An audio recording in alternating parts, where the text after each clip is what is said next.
भगवान श्री जगन्नाथ भगवान विष्णु के अवतारों में से एक हैं। 4 धामों में से एक जगन्नाथपुरी की रथ यात्रा काफ़ी विख्यात है। जगन्नाथ मंदिर उड़ीसा के पुरी में स्थित है। यहाँ पर भगवान जगन्नाथ, बलभद्र और सुभद्रा जी का प्रतिरूप विराजमान है। यह रथ यात्रा आषाढ़ शुक्ल द्वितीया से आरंभ होती है।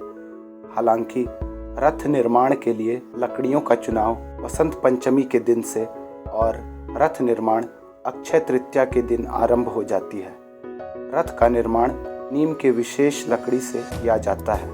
भगवान श्री जगन्नाथ, बलराम और सुभद्रा अलग अलग रथों में यात्रा करते हैं, जिनकी बनावट और रंग अलग अलग होते हैं। सबसे आगे बड़े भाई बलराम, उनके पीछे सुभद्रा और सबसे पीछे भगवान जगन्नाथ का रथ चलता है।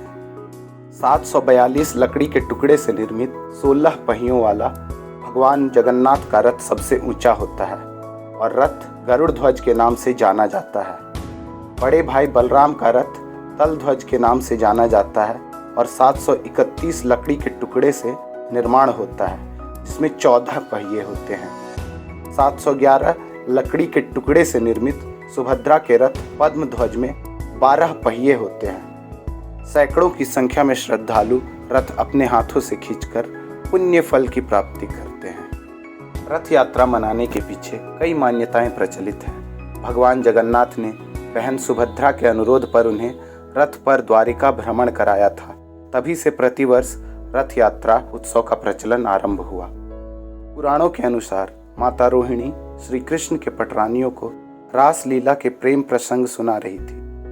माता के आदेश पर दरवाजे पर पहरा देती सुभद्रा ने दोनों भाइयों को द्वार पर ही रोक लिया, लेकिन अंदर से आवाज आती रही और तीनों भाव विभोर होकर प्रसंग सुनते रहे।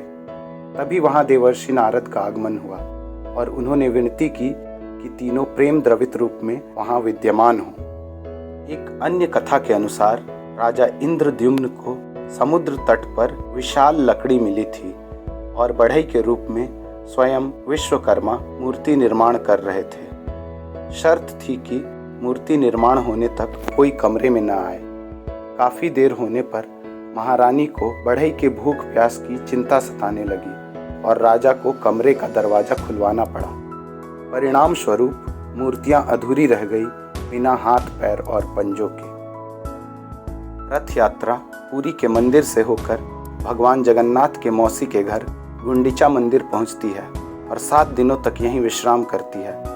मान्यता है कि रथ यात्रा के तीसरे दिन माता लक्ष्मी भगवान जगन्नाथ को ढूंढने आती है, लेकिन मंदिर के कपाट बंद देखकर नाराज हो जाती है और रथ का पहिया तोड़कर वापस चली जाती है। बाद में भगवान जगन्नाथ उन्हें मनाने के लिए खुद जाते हैं। आषाढ़ शुक्ल के 10वें दिन रथ मंदिर की ओर वापस लौटती है और 11वें दिन मंदिर के कपाट खोल दिए जाते हैं। जगन्नाथपुरी के महोत्सव के अलावा झारखंड, गुजरात, बिहार व अन्य कई राज्यों में रथ यात्रा मनाया जाता है।